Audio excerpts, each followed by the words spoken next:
ನಿಜವಾದ ಅಗ್ನಿ ಪರೀಕ್ಷೆ ನಮಗೆ ಆಗ್ತಕ್ಕಂಥದ್ದು 2028. ಹಣಬಲ ತೋಲ್ಬಲದ ವಿರುದ್ಧವೇ ಚುನಾವಣೆ ನಡೆಸಬೇಕು.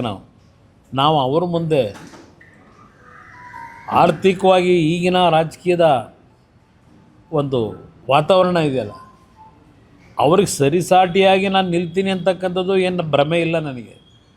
ಆದರೆ ಒಂದು ವಿಶ್ವಾಸ, ನನ್ನ ಕಾರ್ಯಕರ್ತರು ನಿಷ್ಠಾವಂತ ಕಾರ್ಯಕರ್ತರಿದ್ದಾರೆ. ಶಾಸಕರಾಗಿ ಎಲ್ಲಿ ಹೋಗ್ತಕ್ಕಂಥದ್ದು ಈ ಪಕ್ಷದಲ್ಲಿ ಹಲವಾರು ಪ್ರಕರಣಗಳು ಹಿಂದಿಂದ ನಡ್ಕೊಂಬಂದಿದೆ. ಆದರೂ ಕಾರ್ಯಕರ್ತರು ಈ ಪಕ್ಷ ಏನು ಉಳಿಸಿದ್ದಾರೆ. ಈಗಲೂ ಹೇಳ್ತೀನಿ, ಈ ಪಕ್ಷ ಉಳಿಸ್ತಕ್ಕಂಥದ್ದಕ್ಕೆ ನನ್ನ ಕಾರ್ಯಕರ್ತರು, ನಾನೇನು ಅವ್ರಿಗೇನು ಅಧಿಕಾರ ಕೊಟ್ಟಿಲ್ಲ, ಅವ್ರಿಗೆ ಯಾರಿಗೂ ದುಡ್ಡು ಮಾಡಲಿಕ್ಕೆ ಅವಕಾಶ ಕೊಟ್ಟಿಲ್ಲ.